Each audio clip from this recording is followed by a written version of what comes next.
Hi, in front of me I have Samsung Galaxy F22 and I'm gonna show you how to enter the safe mode on this device. First we need to press and hold the power button, keep holding it until you see this menu on the screen.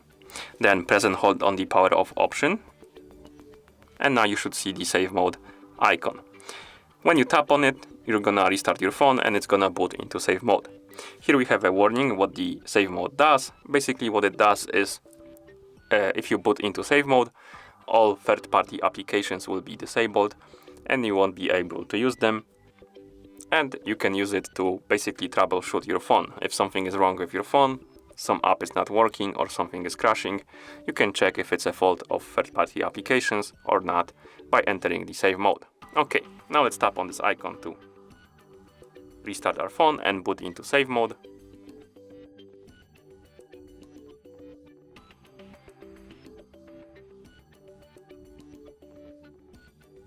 As you can see, our phone booted into safe mode. It says it right here. Let's unlock the SIM card. And here we have it.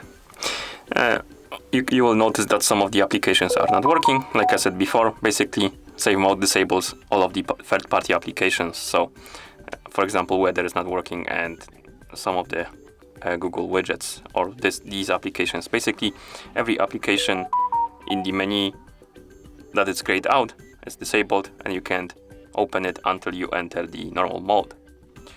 Okay, and to turn off the safe mode or exit it, we need to press and hold the power button, wait until the menu appears on the screen, select the restart option and tap on restart again to reboot our device.